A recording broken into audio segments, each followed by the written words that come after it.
अस्सलाम वालेकुम 24 न्यूज के साथ मैं हूं दानिश हुसैन। मैं हूं समिया लियाकत। हेडलाइंस आप जान चुके। बुलेटिन के आगाज में पहली खबर कराची से है, जिसके इलाके शफीक मोड़ पर कार पर फायरिंग हुई। फायरिंग के नतीजे में 3 अफराद हलाक हो गए। हलाक होने वालों में हाशिम, सादिक और शाहिद शामिल हैं। मजीद जानते हैं 24 न्यूज के नुमाइंदे दारियाल सैयद से। दारियाल सैयद, बताइएगा हमलावरों का कुछ सुराग मिल सका?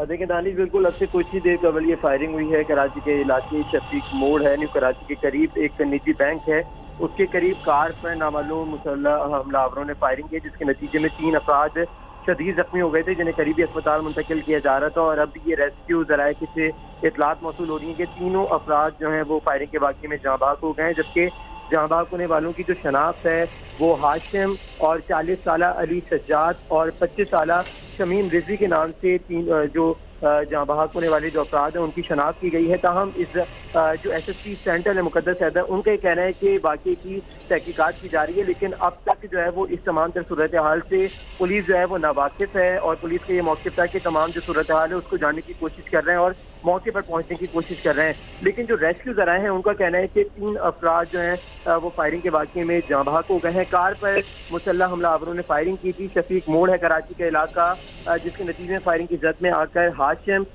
30 साला अली सज्जाद और 25 साला शमीम रिजवी फायरिंग के वाक़े में जाँ बहक हो गए हैं। दानियाल सैयद, ये बताइएगा मजमूई तौर पर कराची में अमन अमान की क्या सूरत हाल है, क्योंकि टारगेटेड ऑपरेशन भी जारी है और जराइम की वारदातें खासी कम हुई, लेकिन ये वाक़या पेश आ गया। देखिए समीर, बिल्कुल कराची में जो बात की जाए टारगेट किलिंग की वारदात जो थी उनमें कमी आ गई थी, लेकिन जो स्ट्रीट क्राइम है और जो दीगर जो क्राइम है उसमें मुसलसल इजाफा देखने में आ रहा है, जिसके खिलाफ पुलिस और आला हुकाम ने एंटी स्ट्रीट क्राइम स्क्वाड भी तश्कील दिया था। लेकिन इसके बावजूद शहर कायद में स्ट्रीट क्राइम की वारदातें उरूज पर, और अब गुज़िश्ता चंद दिनों से शहर कायद में जो है वो टारगेट किलिंग का सिलसिला एक मरतबा फिर सर उठा रहा है। और इसी सिलसिले की एक कड़ी है कि शफीक मोड़ पर मुसल्लह हमलावरों ने फायरिंग की है। कार पर फायरिंग की गई है। जो रेस्क्यू ज़राए का ये कहना है कि एक कार है जिसके ऊपर ना मुसल्लह हमलावरों ने फायरिंग की थी, जिसके नतीजे में 3 अफराद शदीद जख्मी हुए थे। उन्हें जब अस्पताल मुंतकिल किया जा रहा था तो एक जहाँ भाग हो गया था, लेकिन अस्पताल पहुंचकर 3 अफराद जहाँ भाग हो गए, जिनकी शनाख्त हाशिम, 30 साला अली सज्जाद और 25 साला शमीम रिजवी के नामों से शनाख्त की गई है। लेकिन पुलिस की जानिब से ये मौक़िफ़ दिया जा रहा है कि हम जाए वक़्त। अच्छा दानियाल, हमें बताइएगा, आपने जैसे बताया कि 3 अफराद इस वाक़े में हलाक हो चुके हैं, इन जहाँ भाग होने वाले अफराद के नाम क्या क्या बताए जा रहे हैं? देखें बिल्कुल दानिश, जो जहाँ बहक हुए हैं उनमें 30 साला अली सज्जाद है, 25 साला शमीम रिजवी और जो एक बताया जा रहा है 28 साला हाशिम है, जिनको कार पर फायरिंग करके निशाना बनाया गया है। फिर कुछ ही देर कबल फायरिंग की गई है। कराची के इलाके शफीक मोड़ है, जिस पर मुसल्लह हमलावरों ने फायरिंग की और फायरिंग करने के बाद फरार हो गए हैं। ताहम पुलिस अब जो है पुलिस के मौके पर SSP सेंट्रल से जब हमारी बात हुई तो उनका कहना था कि जाए वक़्त पर पहुंच रहे हैं, पुलिस की टीमें रवाना कर दी गई हैं, लेकिन अब तक किसी किस्म की कोई इतलात पुलिस को नहीं दी। रेस्क्यू जो टीमें थी, चीफ और ED की एम्बुलेंस हैं, वो जाए वक़्त पर पहुंची। उन्होंने तीनों शदीद जख्मियों को जो है वो कार से निकाला और उसके बाद कराची के अब्बासी शहीद अस्पताल मुंतकिल किया जा रहा था कि एक जख्मी जिसकी शनाख्त 30 साला अली सज्जाद के नाम से हुई थी वो मौके पर ही दम तोड़ गया था, जबकि जो दीगर जख्मी थे शमीम रिजवी और सज्जाद, उनको जब अस्पताल मुंतकिल किया गया तो रेस्क्यू ज़राए का कहना है और अस्पताल ज़राए का ये कहना है कि तीनों जख्मी जो है वो अब दम तोड़ गए हैं, जिनकी शनाख्त भी कर ली गई है। दानियाल, जिस जगह ये वाकया पेश आया है कुछ बताएंगे? महले वक़ूअ कैसा है? क्या कोई CCTV कैमरा नस्ब है जिससे मदद ली जा सके इस वाक़े से मुताल्लिक? देखिए समझिए, बिल्कुल जिस जो जाए वक़ूआ है, जिस मकाम पे फायरिंग का वाक़या पेश आया है वो नॉर्थ कराची शफीक मोड़ के करीब पे ये इलाका है। कई निजी बैंक हैं, तिजारती मराकज़ हैं और इसके अलावा फूड स्ट्रीट भी वहाँ पर कायम है। और निजी बैंक के जो बताए जा रहे ज़राए का कहना है कि निजी बैंक के बिल्कुल करीब ही जो है वो फायरिंग की गई है, जिसके नतीजे में ये 3 अफराद जो है वो जाँ बहक हुए हैं। पुलिस जो है और रेंजर्स अब जाए वक़ूआ पर पहुंच रही है। उसके बाद ही जो तमाम तर सूरत हाल है वो जाए वक़ूआ से जितने भी शवाहिद होंगे उनको इकट्ठा करने के बाद पुलिस किसी मौके को इख्तियार कर सकेगी। दानियाल, हमें बताइएगा, 3 अफराद तो ये जाँ बहक हो गए, जिनके नाम भी आपने बताए। शुक्रिया दानियाल सैयद। और यहां पर आपको बताएं कि चेयरमैन तहरीक इंसाफ एतवार की शाम कौम से खिताब करेंगे। तहरीक इंसाफ का सरकारी टीवी को हंगामी मुरासला। सरकारी टीवी से इमरान खान के कौम से खिताब की तमाम तैयारियां करने का मुतालबा भी कर लिया। चेयरमैन तहरीक इंसाफ इतवार की शाम कौम से खिताब करेंगे। तहरीक इंसाफ का सरकारी टीवी को हंगामी मरासला। सरकारी टीवी से इमरान खान की कौम से खिताब की तमाम तैयारियां करने का मुतालबा किया गया है। इसी बारे में जानेंगे 24 न्यूज के नुमाइंदे बिलाल आफरीदी से। बिलाल, बताइएगा इससे मुतालिक मजीद क्या पता चल सका? जी बिल्कुल, चेयरमैन तहरीक-ए-इंसाफ की जानिब से और पीटीआई की जानिब से चंद रोज पहले ही जो है पीटीयू पर इनकी तकारीर जो है वो बराह रास्त नशर करने का मुतालबा किया गया था और आज बाकायदा तौर पर जो है वो पीटीयू को मरासला भी जारी किया गया है और उसमें कहना था कि चेयरमैन तहरीक-ए-इंसाफ इमरान खान जो है वो इतवार को कौम से खिताब करेंगे और इस सूरत में इनकी जो तकरीर है वो जो है पीटीयू पर सरकारी टीवी चैनल पर जो है वो लाइव दिखाई गए और मरासले में यही भी कहा गया है कि हुकूमती उजरा ने कौम को पनामा लीक्स के मामले पर जो है वो गुमराह किया है और इसके अलावा सरकारी टीवी के जरिए शौकत खानम के खिलाफ जो है वो खुला जो है वो झूठ भी फैलाया गया है। इस हवाले से चेयरमैन तहरीक-ए-इंसाफ जो है वो कौम से खिताब करेंगे और शौकत खानम के हवाले से जो भी झूठी खबरें जो फैलाई गई हैं उनकी जो है वो तरतीब भी करेंगे। जी अच्छा बिलाल, हमें ये बताएगा कि सरकारी टीवी की जानिब से भी कोई जवाब आया है? जी अभी तो कुछ ही देर पहले इन्होंने ये मरासला जो है वो पीटीयू को भेजा है और जैसे ये मरासला उनको मौसूल होगा उसके बाद ही जो है पीटीयू की जानिब से जो है उनको कोई जवाब मौसूल होगा। तो अभी तक जो है पीटीयू की जानिब से कोई मरासला मौसूल नहीं हुआ। जी बिलाल आफरीदी, गुज़श्ता रोज हमने देखा जब कौमी असेंबली का इजलास जारी था तो तमाम अपोजिशन लीडर खुसूसन इमरान खान की जो तकरीर है उसकी नशरियात को बंद कर दिया गया था। किसी को नहीं पता चल पा रहा था कि क्या बोला जा रहा है, क्या उनकी तकरीर के अल्फाज हैं। तो अब क्या उन्हें इजाजत मिल पाएगी सरकारी टीवी की जानिब से कि वो अपनी तकरीर नशर कर सकें? जी वैसे तो अगर अपोजिशन जमातों का मौक़िफ़ है, सभी अपोजिशन जमातों का ये मौक़िफ़ है कि उनको जो है वो पीटीयू पर बराह रास्त दिखाया जाए, लेकिन हुकूमत की जानिब से जो है मुसलसल जो है वो इसको हदतरमी भी हम कह सकते हैं कि वो सिर्फ जो वफाकी वज़रा हैं सिर्फ उन्हीं को जो है वो लाइव दिखाते हैं और बाकियों को नहीं। लेकिन इस हवाले से इजाज़त की अगर बात की जाए तो जिस तरह से हुकूमत को प्रेशराइज करके PID में प्रेस कॉन्फ्रेंस की इजाज़त ले ली गई थी, तो इसी तरह मैं समझता हूँ कि हुकूमत को मज़ीद पैसे डालकर जो है वो पीटीयू पर भी जो है अपनी नशरियात वो लाइव नशर कर सकते हैं। जी अच्छा बिलाल, हमें बताइएगा कि बाकी जो अपोजिशन जमातें हैं क्या वो भी इस मामले में इमरान खान का साथ दे रही हैं? जी बिल्कुल, इस मामले बिलखसूस पनामा लीक्स पर मामले पर जो है पीपल्स पार्टी, जमात इस्लामी और तमाम जो अपोजिशन जमातें हैं वो PTI की मौक़िफ़ की तायीद कर रही हैं और सबका यही मौक़िफ़ है कि हुकूमत को जो है वो चाहिए कि वो तमाम जो अपोजिशन जमातें हैं उनको PTV पर बराह रास्त नशर करें। जी बिलाल आफरीदी, ये बताइएगा प्रेस इंफॉर्मेशन डिपार्टमेंट को क्या सिर्फ हुकूमत इस्तेमाल कर सकती है या इस बार सहारा लिया जाएगा इमरान खान की जानिब से अगर उनके इस मुतालबे को मुस्तरद किया जाता है? जी प्रेस इंफॉर्मेशन डिपार्टमेंट जो है तमाम मेम्बरान कौमी असम्बली जो है वो इसको यूज़ कर सकते हैं। सिर्फ हुकूमत ही नहीं, चाहे अपोजिशन जमातें और इत्तेहादी जमातें जितने भी अपोजिशन अरकान है इसके लिए ज़रूरी है तमाम PID में प्रेस कॉन्फ्रेंस के लिए ज़रूरी है कि जो भी प्रेस कॉन्फ्रेंस कर रहा है उसका मेंबर कौमी असम्बली होना ज़रूरी है और इस हवाले से PID जो है वो ये इख्तियार नहीं रखती कि वो किसी भी मेंबर कौमी असम्बली को वो PID में प्रेस कॉन्फ्रेंस करने से रोक सके। जी अच्छा बिलाल, हमें यह भी बताइएगा कि जिस तरह से आज इमरान खान साहब ने कहा कल की तकरीर भी उनकी नहीं दिखाई गई थी, तो इस वक्त अब क्या सूरत हाल देख रही हैं? PTV की जानिब से कोई बयान सामने? जी बिल्कुल, यकीनन PTV की जानिब से जवाब तो सामने आएगा ही, इस पर खामोशी जो है वो इख्तियार नहीं की जा सकती। कल जैसे कि PID में प्रेस कॉन्फ्रेंस के मामले पर PID हुकाम की जानिब से जो है वो रिपोर्टर्स और कैमरामैन को गुमराह करने की कोशिश की गई और प्रेस कॉन्फ्रेंस से 1 घंटा कबल और आधा घंटा कबल जो है उनको कॉन्फ्रेंस रूम से ही बाहर निकाल दिया गया था और उनका कहना था कि यहाँ पर कोई प्रेस कॉन्फ्रेंस नहीं है और PTI की प्रेस कॉन्फ्रेंस भी जो है वो कैंसिल हो चुकी है। लेकिन कुछ ऐसी सूरत हाल जो है यहाँ पर भी नज़र आ सकती है PTV पे। ताहम उम्मीद यही है कि हुकूमत जो है वो पनामा लीक के मामले पर प्रेशराइज मजीद प्रेशर से बचने के लिए। शुक्रिया बिलाल आफरीदी। अभी आपको बताएं कि पाकिस्तान इंटरनेशनल एयरलाइंस में अकरबा परवरी की एक और मिसाल सामने आ गई। PIA मुलाजमीन के एहतजाज के खिलाफ इंतजामिया का साथ देने पर उस वक्त के कायम मकाम चेयरमैन के बेटे को सीनियर टेक्नीशियन बना दिया गया है। मजीद जानते हैं 24 न्यूज के नुमाइंदे मोहम्मद मोहसिन से। मोहसिन, बताएगा आखिर ये मामला है क्या? दानिश, ये डायरेक्टर इंजीनियरिंग है मकसूद अहमद अलमारूफ मामा मकसूद। तो इन्होंने जिन दिनों प्रोटेस्ट हो रहा था और PIA का हेड ऑफिस बनता उन दिनों इन्होंने PIA हेड ऑफिस खुलवाने की कोशिश की थी और इंजीनियरिंग डिपार्टमेंट में भी काम जारी रखने की कोशिश की थी, जिसके सिले में अब इनको ये इनका जो बेटा है उसको तरक्की दे दी गई है ग्रुप 4 से ग्रुप 5 में।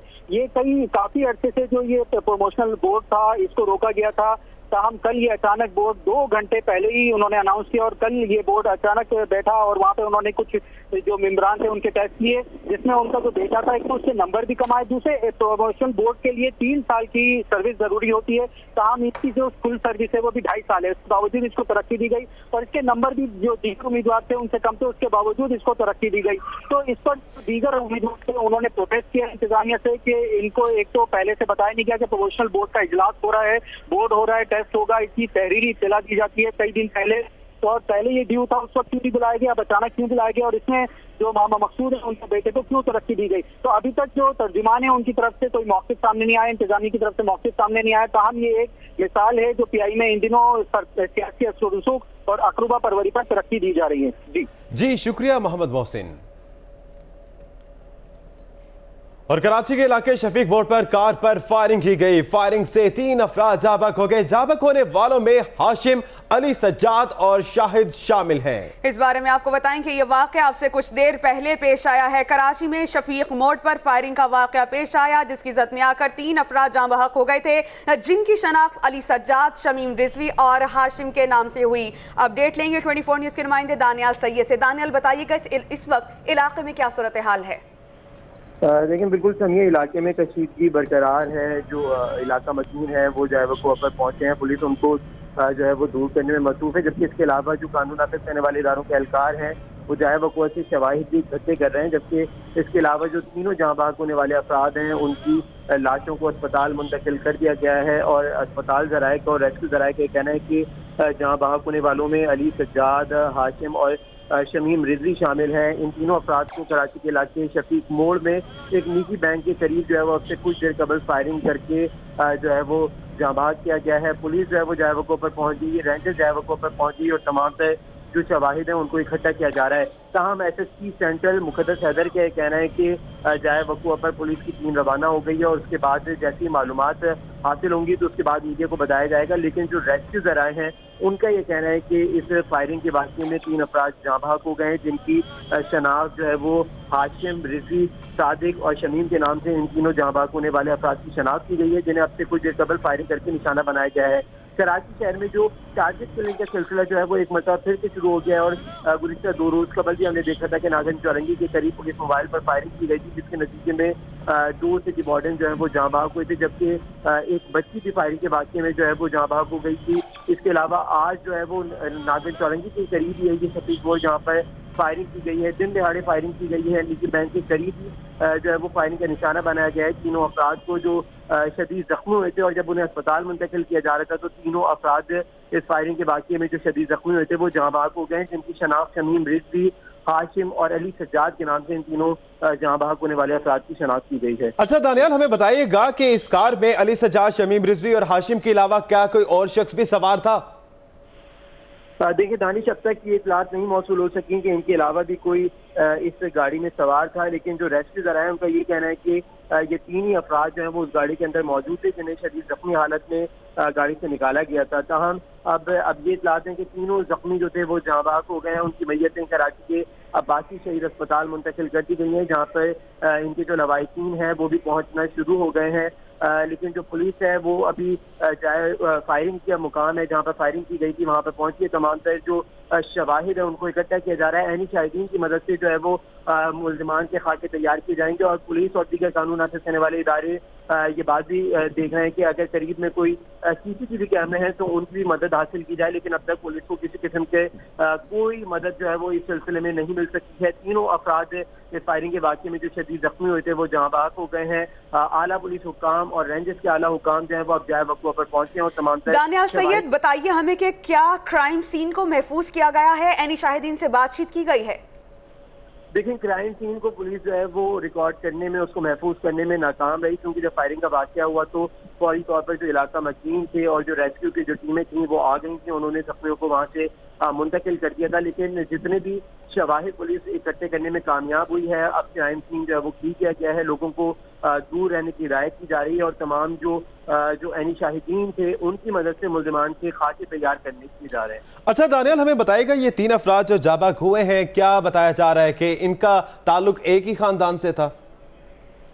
देखिए दानिश, ये कहना कबल अज़ वक्त होगा कि इस फायरिंग के वाक़ये में जो तीनों अफराद जहाँ भाग हुए उनका ताल्लुक किसी खानदान से था या वो दोस्त से या वो एक काम करते थे, क्योंकि SSP सेंटर से जब हमारी बात हुई तो उनका कहना था कि तमाम तरह जो मालूमात है वो अभी हासिल की जा रही है। पुलिस के सिलसिले में किसी किस्म की कोई मालूमात नहीं थी और वो मीडिया से मालूमात जो है वो हासिल कर रहे थे, लेकिन SSP सेंट्रल के कहना था कि पुलिस के आला हुकाम जो है उनको खुद जायबको की तरफ रवाना किया है और SSP सेंट्रल भी खुद जायबको की तरफ रवाना हुए, लेकिन अब तक पुलिस को कोई खास मालूमात नहीं हासिल हो सकी थी। जो थाना तैमूरिया है जिसकी हुदूद में शफीक मोड़ आता है, उनके SHO का ये कहना था कि इस फायरिंग के वाक़ये में 2 अफराद जाँ बाग हुए हैं और एक शदीद जख्मी है, लेकिन अस्पताल ज़राइका और रेस्क्यू टीमों का ये कहना है कि इस फायरिंग के नतीजे में 3 अफराद जाँ बाग हो गए। जी शुक्रिया दारियाल सैयद। एक बार फिर जिक्र करेंगे चेयरमैन तहरीक इंसाफ का, जो इतवार की शाम कौम से खिताब करेंगे। तहरीक इंसाफ ने सरकारी टीवी को हंगामी मरासला भी भिजवा दिया है। सरकारी टीवी से इमरान खान के कौम से खिताब की तमाम तर तैयारियां करने का मुतालबा किया है। वाज़ेह रहे कि गुज़श्ता रोज कौमी असम्बली के इजलास में नशरियात बंद कर दी गई थी सरकारी टीवी की जानिब से, जिस पर अपोजिशन लीडर खास से बरहम है। इससे पहले भी तहरीक इंसाफ के चेयरमैन इमरान खान ने यह मुतालबा किया था कि अपोजिशन को भी सरकारी टीवी पर उतना ही वक्त दिया जाए जितना हुकूमत को दिया जाता है। मजीद जानते हैं 24 न्यूज के नुमाइंदे बिलाल अफरीदी से। बिलाल अफरीदी से हम राब्ता करेंगे, लेकिन अभी आपको हम बताएं कि चेयरमैन तहरीक इंसाफ एतवार की शाम कौम से खिताब करेंगे। तहरीक इंसाफ का सरकारी टीवी को हंगामी मरासला, सरकारी टीवी से इमरान खान के कौम से खिताब की तमाम तैयारियां करने का मुतालबा भी कर दिया गया है। इससे पहले यह शिकवा किया जाता था कि सरकारी टीवी अपोजिशन को वक्त नहीं देता और यह कहा जा रहा था कि अपोजिशन को भी उतना वक्त दिया जाए, क्योंकि पाकिस्तान टेलीविजन वो टीवी है जो टैक्स से चलता है, अवाम के टैक्स से, और उस पर तमाम लोगों का उतना ही हक है जितना हुकूमत का। ये वो मरासला है 24 न्यूज की स्क्रीन पर आप देख सकते हैं जो पाकिस्तान तहरीक इंसाफ की जानिब से भिजवाया गया है पाकिस्तान के सरकारी टीवी को। हमें ज्वाइन किया है एंकर पर्सन और तज्जियाकार मुबशर लुकमान साहब ने। मुबशर लुकमान साहब, चेयरमैन तहरीक इंसाफ की जानिब से मरासला भिजवा दिया गया, लेकिन क्या लगता है आपको, क्या सरकारी टीवी उन्हें इजाजत देगा कि अपोजिशन लीडर होकर वो सरकारी टीवी पर खिताब करें कौम से? नहीं जी, मेरा नहीं ख्याल कि उनको इजाजत मिलेगी उसकी, और ये एक नई किस्म की वॉर ऑफ नर्व्स जो है वो शुरू हो गई है। और लगता यह है कि पैनामा लीक्स को सारे भूलते जा रहे हैं और PMLN और PTI और उनकी जो आपस की ऑपोजिशन है वो ज्यादा मंजर आम पे आ रही है। अब चेयरमैन PTI ने रिक्वेस्ट कर ली है कि जी PTV पे उनको जवाब देने के लिए मौका दिया जाए। उसकी गालिबन वजह यह है कि नवाज शरीफ ने PTV को इस्तेमाल किया अपने जाती डिफेंस के लिए, और यानी उनका ख्याल है कि PTV के ऊपर शौकत खानम को बुरा भला कहा गया तो उनका हक है कि अब उनको PTV जो है वो उतना ही टाइम देगा जितना मियां नवाज शरीफ को मिला था। तो मेरा नहीं ख्याल कि ये एक प्रेशर टैक्टिक से ज्यादा इस पे उनको कोई उम्मीद है, और गवर्नमेंट के लिए बड़ा प्रॉब्लम हो जाएगा अगर आज इमरान खान को इजाजत मिल गई तो कल फिर हर पॉलिटिकल लीडर जो है वो PTV पे आके डिमांड करेगा। वैसे ही PTV नहीं देखते लोग, इस तरह की बातों के बाद तो बिल्कुल ही देखना बंद कर देंगे। तो इसलिए I will be very surprised कि ये हो सकता है। अच्छा मुबशिर लुकमान साहब, साबिक MD PTV ने अपने समाजी राब्ते की वेबसाइट पर लिखा है कि मेरे दौर में अपोजिशन को भी इतना ही टाइम दिया जाता था, अब मेरा कोई ताल्लुक नहीं है PTV से, लेकिन पहले मेरे वक्त में ऐसा होता था। क्या आपको लगता है कि वाकई ऐसा होता था या फिर वो एक महज बयान था? एक तो उन्होंने कहा नहीं, ये यानी ऐसा होता नहीं था, बिल्कुल बयानबाजी है। दूसरा ये है कि Imran leader of the opposition नहीं है, इमरान एक MNA है और उनकी पार्टी के कुछ मेंबरान हैं उस असेंबली में। अगर तो लीडर ऑफ द ऑपोजिशन ये बात करते खुर्शीद शाह तो एक डिफरेंट कॉन्टेक्स्ट और कॉनोटेशन उसकी होती, बट क्योंकि Imran Khan leader of the opposition नहीं है, ये तो उनको असूलन तो जो उन्होंने असेंबली में स्पीच की है अपने उन्होंने वहां पे भी पॉइंट ऑफ ऑर्डर पे बात की है, प्रिविलेज मोशन पे नहीं की है। तो ये उनके पास है, वहां पे प्रिविलेज मोशन शामिल करें और उस पर बात करें, PTV कवर करेगा और सारे लोग उसको कवर करेंगे, लेकिन बहैसियत MNA उनके पास ये राइट नहीं है कि वो PTV की एयरवेव्स को इस्तेमाल कर सके। जी शुक्रिया मुबशिर लुकमान साहब हमारे साथ मौजूद थे। और अब आपको बताएं कि कौमी असम्बली का इजलास नमाज जुमा के वक्फे के बाद एक बार फिर शुरू हुआ, लेकिन उस वक्त कौमी असम्बली में कुल 14 अरकान असम्बली मौजूद थे। पनामा लीक्स पर कौमी असम्बली के सेशन में वजीर आजम और अहम वफाकी वज़रा की खाली कुर्सियों की कतार हिज़्ब इख्तिलाफ की सीटियों से कई की जाने वाली तनकीद और तकारीर को मुंह चढ़ाती रही। गुज़श्ता रोज की तरह वजीर आजम आज भी कौमी असम्बली इजलास में नहीं पहुंचे। पनामा लीक्स में मंजरियाम पर आने वाली ऑफशोर कंपनीज के शोर पर वजीर आजम को कौम को एतमाद में लेने के लिए खिताब करना पड़ा। उधर कौमी असम्बली में पनामा लीक्स पर आज दूसरा इजलास है और वजीर आजम समेत कई अहम वज़रा मौजूद ही नहीं। हिज़्ब इख्तिलाफ वाले पनामा लीक्स पर बनने वाले जुडिशल कमीशन पर एतराजात उठा रहे हैं, तो हिज़्ब इक़्तिदार वाले भी सियासी जमातों को आईना दिखा रहे हैं। इस बारे में आपको बताएं कि कौमी असम्बली का इजलास नमाज जुमा के वक्फे के बाद एक बार फिर से शुरू हो गया है, लेकिन इस वक्त अगर बात की जाए कौमी असम्बली में कुल 14 अरकान असम्बली मौजूद हैं, जबकि कोरम इंतहाई कम है। पनामा लीक्स पर कौमी असम्बली के सेशन में वजीर आजम और अहम वफाकी वज़रा की कुर्सियां खाली हैं। हमें ज्वाइन किया है 24 न्यूज के नुमाइंदे बशीर चौधरी से, उनसे इस बारे में मजीद जानेंगे। बशीर चौधरी, बताइएगा इस वक्त क्या सूरत हाल देख रहे हैं आप कौमी असम्बली में? जी, कल जब कौमी असम्बली का इजलास शुरू हुआ तो अपोजिशन और हुकूमत के बेशतर अरकान जो है वो ऐवान के अंदर मौजूद थे और शायद पहली दफा पूरा ऐवान भरा हुआ नजर आ रहा था। लेकिन और जो अपोजिशन रहनुमाओं ने और हुकूमती रहनुमाओं ने जो तहरीर की थी उससे पनामा लीक्स के हवाले से ये मालूम होता था कि ये बहुत बड़ा इशू है। और आज सुबह भी जो खिताबात मुख्तलिफ अपोजिशन और हुकूमती रहनुमाओं ने किए उससे भी इस मामले को बड़ा बनाकर जो है वो पेश किया जाता रहा, लेकिन अभी भी उसी मामले पर बहस जारी है और ऐवान के अंदर सिर्फ 14 अरकान मौजूद हैं। 342 जो अरकान है उस पर मुश्तमिल ये हाउस है जिसमें तमाम जो जमातें हैं वो इस वक्त मौजूद हैं, लेकिन ऐवान के अंदर इस वक्त देखा जाए तो किसी भी जमात का जो जी शुक्रिया बशीर चौधरी। कौमी असम्बली में दूसरे रोज भी पनामा लीक्स की बाज़गश सुनाई देती रही। पाकिस्तान पीपल्स पार्टी ने चीफ जस्टिस ऑफ पाकिस्तान से खुद नोटिस लेने और तहरीक इंसाफ ने वजीर आजम से तमाम असासे सामने लाने का मुतालबा किया है। कौमी असम्बली के इजलास में पनामा लीक्स के मामले पर आज दूसरे रोज भी हुकूमत और अपोजिशन अरकान में गर्मा गर्मी हुई। पीपल्स पार्टी की रुकन शाजिया मरी ने कहा कि पनामा पेपर्स के हवाले से जो चीजें इस वक्त सामने आ रही हैं उसका सामना कौम को करना पड़ेगा। उन्होंने कहा कि हुकूमत खुद कुछ नहीं कर रही, पीपल्स पार्टी के मंसूबों पर तख्तियां लगाई जा रही है। तहरीक इंसाफ के पार्लिमानी लीडर शाह महमूद कुरैशी का कहना था कि पनामा लीक्स पर दुनिया भर में तहकीकात का आगाज हो चुका है। लीक्स में नाम आने वाले ओहदों से इस्तीफे दे रहे हैं। यहाँ हुकूमत इस मामले को अहमियत ही नहीं दे रही। मामले पर नैब और FIA समेत दीगर इदारे कहाँ हैं? PTI के जहांगीर तरीन ने मुतालबा किया कि वजीर आजम अपने असासे अवाम के सामने रख दें। पनामा लीक्स की तहकीकात करने वाला कमीशन मुलव्वस अफराद के ज़राए आमदन भी मालूम करे। वफाकी वजीर परवेज रशीद का कहना था कि कोई गंगा और जमुना से नहाकर नहीं निकला। वजीर आजम के साहबजादों ने ऑफशोर कंपनियों में अपने नाम नहीं छुपाए। इमरान खान पर खैराती इदारे के लिए चंदे की रकम में खुर्द बर्द का मुकदमा है। इमरान खान क्यों इलेक्शन कमीशन नहीं जाते? हाई कोर्ट के हुक्म के पीछे छुपे हुए हैं। परवेज रशीद के रिमार्क्स पर अपोजिशन ने इजलास में हंगामा आराई की और गो नवाज गो के नारे भी लगाए। कौमी असम्बली इजलास के दूसरे रोज भी पनामा लीक्स का मामला जेर बहस रहा। वजीर आजम नवाज शरीफ समेत अहम वज़रा ऐवान से गैर हाजिर रहे। इस्लामाबाद से ताहिर राठौर की रिपोर्ट।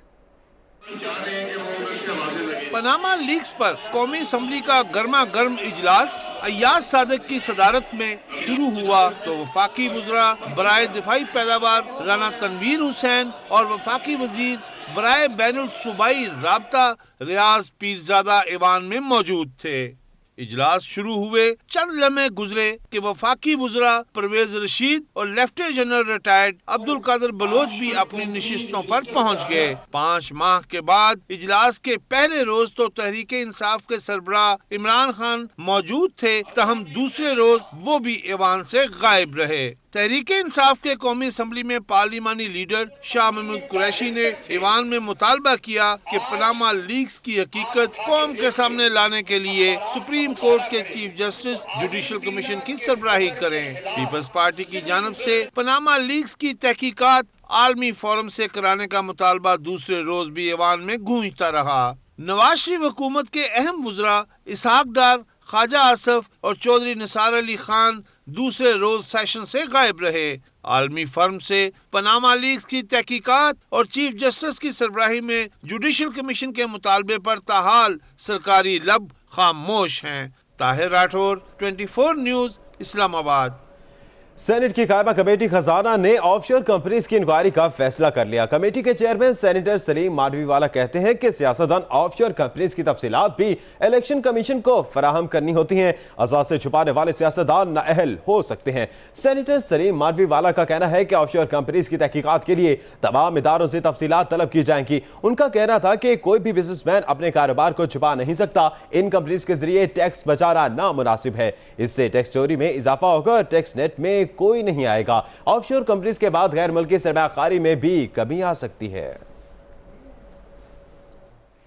लाहौर हाई कोर्ट ने पनामा लीक्स के इंकशाफात पर वजीर आजम के खिलाफ कार्रवाई के लिए तमाम दरखास्तों को यकजा करने का हुक्म दे दिया। सिंध हाई कोर्ट ने इलेक्शन कमीशन के हल्फनामे और स्पीकर को दी गई दरख्वास्तों की नकूल तलब कर ली। पनामा लीक्स का हंगामा आलमी सतह पर जलजला बर्पा करने लगा है। पनामा लीक्स का हंगामा, कोई हया भी होती है, कोई शर्म भी होती है। कोई शर्म करो, कोई हया करो।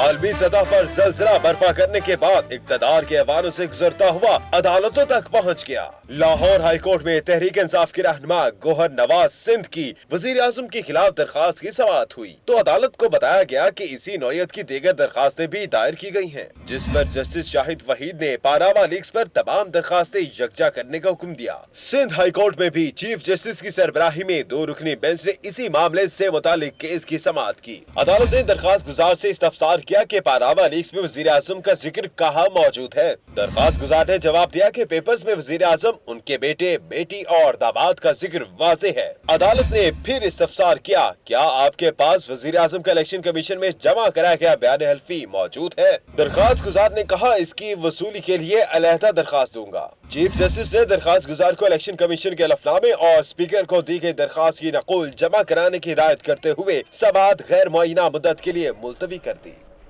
वजीर आजम ने पनामा लीक्स के बारे में जुडिशल कमीशन बनाने के ऐलान के साथ ही आवाम को यह भी बताया कि उनका बेटा हसन नवाज 1994 से लंदन में मुकीम है। इस दौर में मुल्क से बाहर डॉलर भिजवाने की खुली इजाजत थी।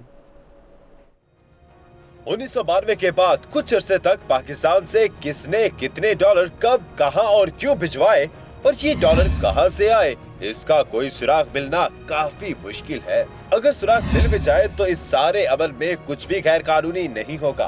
अदालती कमीशन तहकीकात करे या कोई और इदारा, उस वक्त सब काम राजुल वक्त कानून के ऐन मुताबिक सर अंजाम पाए थे। इससे कबल पाकिस्तान से ज़र मुबादला बाहर भिजवाने पर काफी पाबंदियां थीं। मोहम्मद नवाज शरीफ की ही हुकूमत ने 18 अगस्त 1992 को इक्तिसादी इस्लाहात के तहफ़्फ़ुज़ का एक्ट जारी किया। इस एक्ट को foreign exchange regulation act 1947, customs act 1969 और इनकम टैक्स ऑर्डिनेंस 1979 से बालादस्त करार दिया गया। इस एक्ट के जरिए हर शख्स को गैर मुल्की करेंसी रखने, खरीदने, कहीं भी ले जाने और किसी भी शक्ल में मुल्क से बाहर ट्रांसफर करने की खुली इजाजत दी गई। मुतल्लिका शख्स के लिए किसी महकमे को कुछ बताने और किसी भी मौके पर ज़र मुबादला डिक्लेयर करने की जरूरत नहीं थी। एक्ट के तहत पाकिस्तान में फॉरेन करेंसी अकाउंट रखने वाले तमाम अफराद को इनकम टैक्स या किसी दूसरे महकमे को ज़र मुबादला की आमदनी के जराए बताने से भी मुकम्मल इस्तिस्ना दिया गया और बैंक्स को हिदायत की गई कि फॉरेन करेंसी अकाउंट किसका है, कौन कंट्रोल कर रहा है और इसमें होने वाले तमाम ट्रांजेक्शन के बारे में मुकम्मल राजदारी रखी जाए। स्टेट बैंक और दूसरे और बैंक्स को फॉरेन करेंसी अकाउंट में डॉलर या दूसरी करेंसी जमा कराने और निकलवाने की कोई हद मुकर्रर करने से भी रोक दिया गया। पनामा लीक्स के बाद दुनिया के कई मुमालिक में सियासी भौचाल आया हुआ है। आइसलैंड के वजीर आजम घर चले गए। बरतानवी वजीर आजम ने भी ऑफशोर कंपनी में शराकत का एतराफ कर लिया। रूसी सदर ने मामले को मगरिब की साजिश करार दिया। पनामा लीक्स की आफ्टर शॉक्स कई ममालिक के दारुल हुकूमतों में महसूस किए जा रहे हैं और कई हुकूमतों का मुस्तकबिल दांव पर लगा है। पार्लियामेंट के घेराव के बाद आइसलैंड के वजीर आजम मुस्ताफी हो गए। आइसलैंड के वजीर आजम के इस्तीफे के बाद पनामा लीक्स से सामने आने वाले कई दूसरे ममालिक के हुक्मरान भी दबाव में आ गए। बरतानवी वजीर आजम ने इनकार के बाद इकरार कर ही लिया। डेविड कैमरन कहते हैं कि उन्होंने ऑफशोर कंपनी में 30,000 पाउंड की सरमायाकारी की। Some of the changes brought in by my government. We've done more than any previous government to crack down on aggressive tax avoidance, on abuses.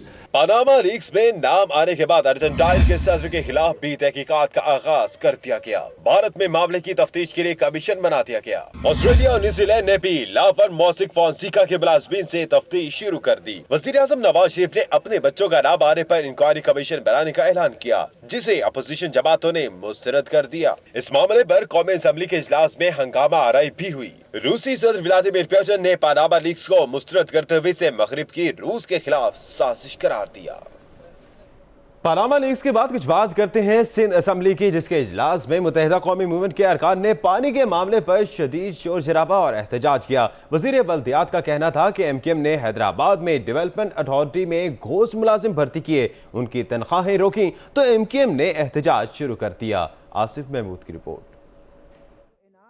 Sindh assembly का इजलास रवायती तौर पर 1 घंटे की ताखीर से शुरू हुआ। सिंध असेंबली के इजलास में स्पीकर आगा सिराज ने ऐवान को बताया कि MQM के 2 अरकान डॉक्टर सगीर अहमद और इफ्तिखार आलम के इस्तीफे मंजूर कर लिए गए हैं और secretary Sindh assembly election commission को तहरीरी तौर पर आगाह करेंगे। दुआ के फौरन बाद ही MQM हैदराबाद और मीरपुर खास के अरकान ऐवान में खड़े हुए और पानी की कमी के मामले पर गुफ्तगू करना चाहिए, जिस पर स्पीकर ने इजाजत ना दी। वक्फा सवालात के बाद एक बार फिर MQM अरकान असेंबली ऐवान में खड़े हुए और पानी दो के नारे लगाए और स्पीकर के डाइस के सामने खड़े हो गए और नारेबाजी करते रहे। ये खत्म हो जाए, कॉल अटेंशन खत्म हो जाए, वरना बोलते रहे। मुत्तहिदा कौमी मूवमेंट के अरकान के ऐवान में एहतजाज के बाद सूबाई वजीर बल्दियात जाम खान शोरो ने धुआंधार तकरीर कर डाली। सूबाई वजीर बल्दियात का कहना था कि उन्हें मालूम है कि MQM के अरकान के पेट में क्यों दर्द हो रहा है, क्योंकि MQM वालों ने हैदराबाद डेवलपमेंट अथॉरिटी में घोस्ट मुलाजिम भर्ती किए, जिनकी तनख्वाहें बंद कर दी हैं। इस पर MQM शोर मचा रही है कि हैदराबाद में जो पानी का पेट में दर्द है मेरे भाइयों को, वो असल में ये है कि ये चाहते हैं कि इनके जो गोश्त मुलाजिम रखे गए हैं, जो HDI में इन्होंने तबाही की है, उनको मैं तनख्वाह दे दूं। उन पॉलिटिकल वर्करों को बिल्कुल तनख्वाह नहीं मिलेगी। जो इनके लिए काम करते हैं, जो गवर्नमेंट के लिए काम करते हैं, उनको तनख्वाह मिलेगी। अगर ये समझते हैं इस तरह ब्लैकमेलिंग करके, ये वो दौर खत्म हो गया जिस दौर की ये बात कर रहे हैं। दादागिरी और गोली की सरकार अभी चलने नहीं देंगे हम। सिंध असेंबली का इजलास शदीद शोर शराबे के दौरान पीर की सुबह तक मुलतवी कर दिया गया। कैमरा टीम के साथ आसिफ महमूद, 24 न्यूज कराची। एक बार फिर बात करेंगे कराची में पेश आने वाले फायरिंग के वाक़े की। कराची के इलाके शफीक मोड़ पर कार पर फायरिंग की गई और इस वाक़े की मजीद तफसीलात सामने आ गई हैं। जान बहक होने वाले तीनों अफराद अली सज्जाद, शमीम रिजवी और हाशिम नमाज जुमा पढ़कर बाहर आ रहे थे। जानेंगे 24 न्यूज के नुमाइंदे दानियाल सैयद से। दानियाल, बताइएगा मजीद क्या पता चल सका इन तीनों अफराद के बारे में?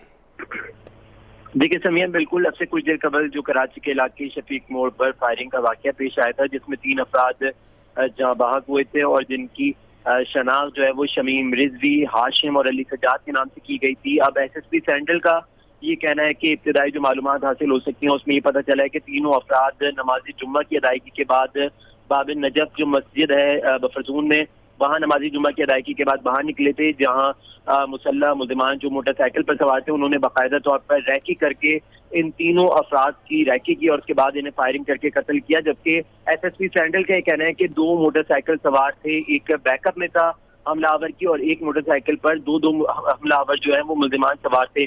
जबकि इसके अलावा जो जाँ बहक होने वाले अफराद हैं जिनकी शनाख्त शमीम रिजवी, हाशिम और अली सज्जाद के नाम से शनाख्त की गई है, ये तीनों नमाज़ी जुम्मा के बाद अपने घर रवाना हो रहे थे और पुलिस को जो इब्तिदाई मालूमात हासिल हो सकती है उसमें ये पता चल सका है। शुक्रिया दानियाल सैयद।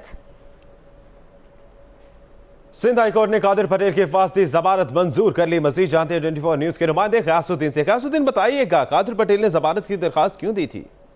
देखिए, कादिर पटेल डॉक्टर आसिम के मुकदमे में सहूलतकार के तौर पर मुल्जिम जाहिर किए गए हैं। इंसानी दहशतगर्दी अदालत ने कादिर पटेल के वारंट गिरफ्तारी जारी कर रखे हैं। इसी मामले पर कादिर पटेल मुल्क से बाहर थे। इन्होंने मुल्क में आने के लिए हिफाजती जमानत की दरखास्त सिंध हाई कोर्ट में दायर की थी। इनका यह कहना था कि उन्हें खदशा है कि इन्हें गिरफ्तार कर लिया जाएगा जब वो पाकिस्तान आएंगे, तो लिहाजा इनकी जमानत मंजूर की जाए। अदालत ने 2 लाख रुपए के एवज 1 हफ्ते की इनकी हिफाजती जमानत मंजूर कर ली है।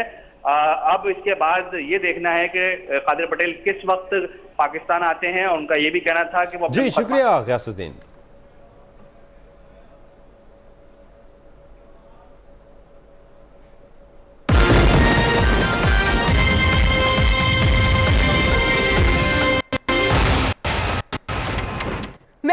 मौसमियात ने इतवार तक मजीद बारिशों की पेशगोई कर दी है। पहाड़ी इलाकों में लैंडस्लाइडिंग का खतरा भी लाहक है।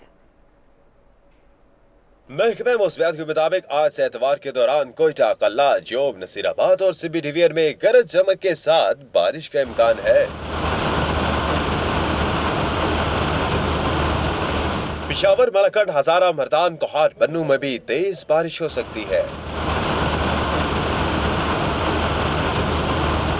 गिलगित बल्तिस्तान, कश्मीर में भी तेज हवा और गरज चमक के साथ बारिश की पेशगोई की गई। कल से रावलपिंडी, इस्लामाबाद, गुजरांवाला और सरगोदा डिवीजन में भी बारिश का इम्कान है। तेज बारिशों के बायस पहाड़ी इलाकों गिलगित बल्तिस्तान, खैबर पख्तूनख्वा और आजाद कश्मीर के मुख्तलिफ मकामात पर लैंडस्लाइडिंग भी हो सकती है। बादल बरसे तो फैसलाबाद शहर का चेहरा भी धुल गया। मौसम का मिजाज बदला और बूंदाबांदी के बाद शहरी घरों से निकल आए। रमजान हमारे साथ 24 न्यूज के नुमाइंदे मौजूद है फैसलाबाद से, उनसे जानते हैं। रमजान, बताइए कि इस वक्त मौसम कैसे, शहरी किस तरह एंजॉय कर रहे हैं? जी बिल्कुल, फैसलाबाद में मौसम जो है वो बहुत खुशगवार है। एक तरफ सूरज और बादलों के दरमियान आंख मचोली का सिलसिला जारी है, तो दूसरी तरफ जो बारिश की नरम किरणें हैं वो इस गर्म ज़मीन को सैराब करने में मसरूफ़ हैं, जिससे शहरियों की बड़ी तादाद जो है वो पार्कों की तरफ निकल आई है और शहरी इस मौसम से वो खूब लुत्फ़अंदोज़ हो रहे हैं।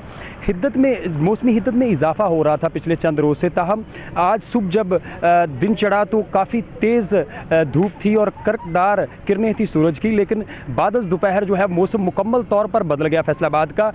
जुज़वी तौर पर कुछ इलाकों में बारिश हुई, लेकिन काफ़ी सारे इलाकों में मूसलाधार बारिश हुई, जिसकी वजह से फैसलाबाद में जो मौसम है वो बिल्कुल निखर के सामने आया है, जिससे इस खूबसूरत मौसम को शहरियों की बड़ी तादाद जो है वो इंजॉय करने के लिए बाहर निकली हुई है। बहुत सारे लोग जो है वो उसको पिकनिक की तरह ले रहे हैं और वो अपने खाने पीने। रमजान मिर्जा, वफाकी दारुल हुकूमत में धरनों की वजह से मशहूर डी चौक की तश्कील 9 के लिए काम तेजी से जारी है। तैयारियां क्या की जा रही हैं, बताएंगे नौमान मकसूद।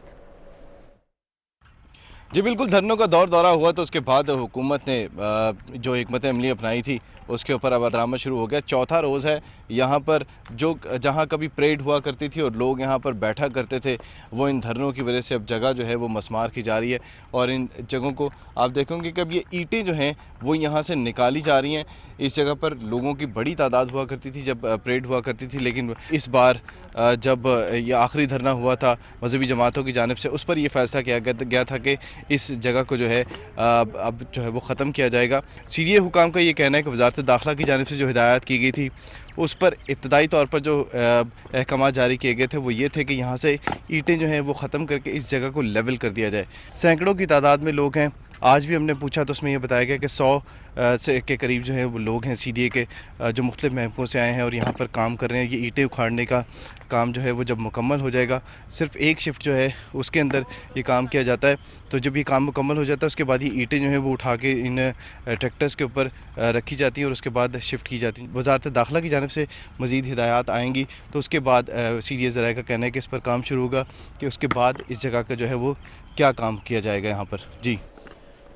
और नवाब शाह में बेनज़ीर शहीद स्कूल ने काम शुरू कर दिया। स्कूल की इफ्तिताई तकरीब में बख्तावर भुट्टो जरदारी मेहमान खुसूसी थी।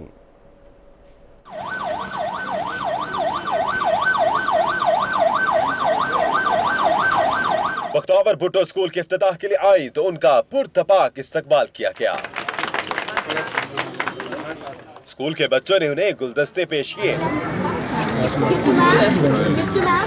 स्कूल की इफ्तिताई तकरीब में सूबाई वजीर तालीम निसार खोड़ो, MNA अजरा फजल, सूबाई सेक्रेटरी तालीम फजुल्ला पेचोहो भी मौजूद थे। बख्तावर भुट्टो सरदारी ने तख्ती की नकाब कुशाई की और फीता भी काटा।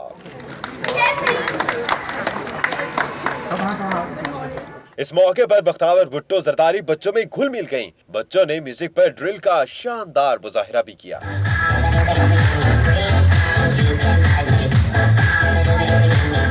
बेनज़ीर शहीद स्कूल की इफ्तिताई तकरीब पे बख्तावर भुट्टो का कहना था कि मुहतरमा बेनज़ीर भुट्टो के मिशन को लेकर वो आगे बढ़ रहे हैं। सिंध में तालीम पर खुसूसी तवज्जो दी जा रही है। उनका कहना था कि वो चाहती हैं कि सूबा सिंध तालीम में सबसे आगे हो। खबर कोयटा से, जहां पर यंग डॉक्टर्स की रैली पर पुलिस के लाठीचार्ज और शेलिंग के खिलाफ डॉक्टर्स ने हड़ताल की है। सूबे में भी अस्पतालों की ओपीडीज बंद हो जाने से मरीजों को शदीद मुश्किलात का सामना है। इस बारे में मजीद बताएंगे मुजीबुल्लाह। कोयटा में यंग डॉक्टर्स पर तशद्दुद के खिलाफ सूबा भर के सरकारी अस्पतालों में डॉक्टर्स ने काम छोड़ दिया। ओपीडीज में भी इलाज बंद होने से मरीज दर बदर भटकने लगे। यंग डॉक्टर्स एसोसिएशन के सदस्य डॉक्टर हफीज का कहना था कि मरीजों की मुश्किलात की वजह हुकूमत है। मुतालबात ना माने गए तो आइंदा सख्त लाएअमल बनाया जाएगा। अगर कोई पेशेंट सीरियस है और वो आपके पास ओपीडी में आता है तो ये इंतजामिया की नाअहली है, कोई कार्रवाई अमल में नहीं लाई गई तो हम यहाँ से उठ के अपने अगले लाएअमल का ऐलान करेंगे। सदर यंग डॉक्टर्स एसोसिएशन ने वजीर आला बलूचिस्तान की तहकीकाती कमीशन को मुस्तरद करते हुए जुडिशियल इंक्वायरी कराने का मुतालबा किया है, जबकि मरीजों का कहना था कि डॉक्टर्स मुतालबात के हल के लिए मरीजों का सहारा न लें। और कुछ बात करते हैं खेलों की। एशिया कप और वर्ल्ड T20 में नाकिस कारकर्दगी के बाद आफ्टर शॉक्स का सिलसिला जारी है। नए नवेले बॉलिंग कोच अजहर महमूद ने भी पाकिस्तान क्रिकेट बोर्ड का पर्दाफाश कर दिया। साबिक चीफ सेलेक्टर ने भी जुबान खोल दी।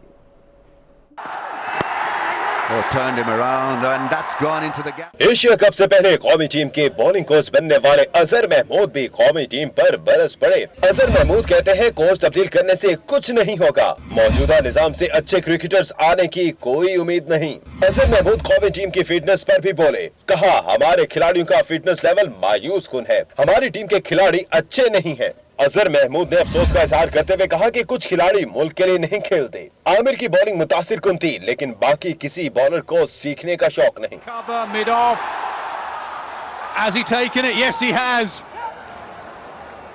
अजहर महमूद ने शाहिद अफरीदी पर भी तनकीद की और कहा कि अफरीदी ने बहुत गलतियां की। अजहर महमूद ने कौमी टीम के लिए माहिर नफ्सियात रखने की तजवीज दे दी। दूसरी तरफ साबिक चीफ सेलेक्टर हारून रशीद कहते हैं जब टीम जीत जाती है तो ठीक, लेकिन अगर हार जाए तो कोई जिम्मेदारी लेने को तैयार नहीं होता।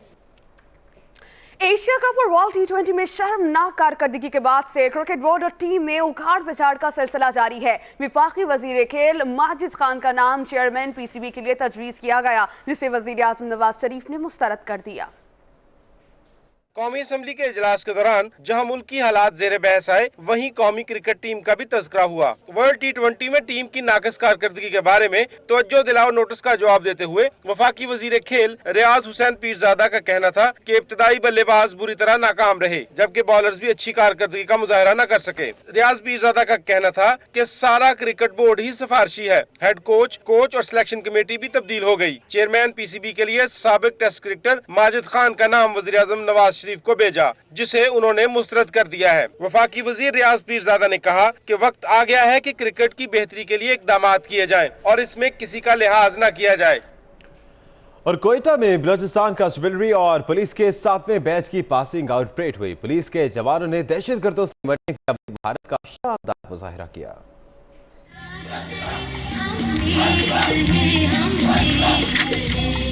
बलूचिस्तान पुलिस के जवानों ने तरबियत के दौरान हासिल होने वाली महारत का मुजाहिरा किया तो हाज़रीन दाद दिए बगैर न रह सके।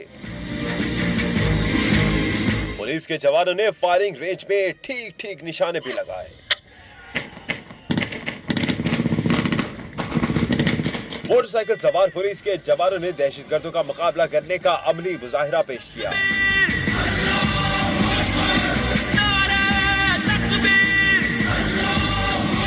पुलिस एहलकारों को कमांडो तरबियत भी दी गई और उन्होंने पासिंग आउट परेड में मुख्तलिफ टास्क और उनका हल पेश किया।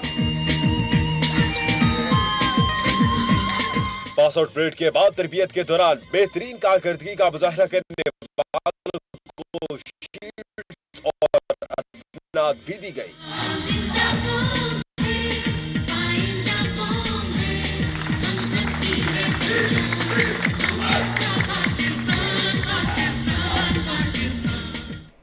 लाहौर को फूलों का शहर भी कहा जाता है। यहाँ गुलाब के फूलों की बकसरत अफजाइश की जाती है। शहर के मज़ाफ़ात में गुलाब की काश्त के हवाले से देखिए रज़ा खरल की रिपोर्ट।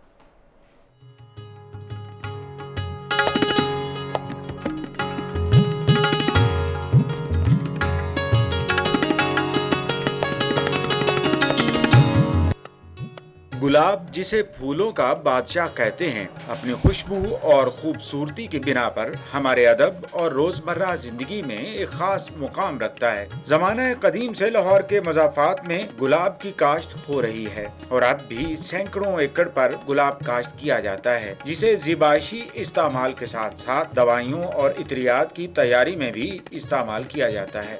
यहाँ पे उगाए जाने वाले गुलाब की दर्जनों इक़साम हैं। इस इलाके में जहाँ ये हमारा गार्डन है, इस इलाके में गुलाब का फूल बहुत ज़्यादा काश्त होता है और बाकायदा मार्केटिंग होती है इसकी। लाहौर के इलाके नैन सुख को गुलाब के हवाले से पंजाब की बड़ी मंडी शुमार किया जाता है। यहाँ पे आने वाला खुशबूदार गुलाब ज्यादातर लाहौर के खेतों से ही इकट्ठा किया जाता है। रोज़ा सेंटिफोरिया, ये बल्गारिया से मियाँ जुल्फ़िकार अहमद पाकपतन में कमीशन रह चुके हैं। ये उन्होंने इम्पोर्ट किया है इसके प्लांट्स, उन्होंने फार्मिंग की है, लेकिन पाकिस्तान में इसका अभी तक कल्चर नहीं पैदा हुआ और इसमें इसको बड़ी डिमांड है इसकी।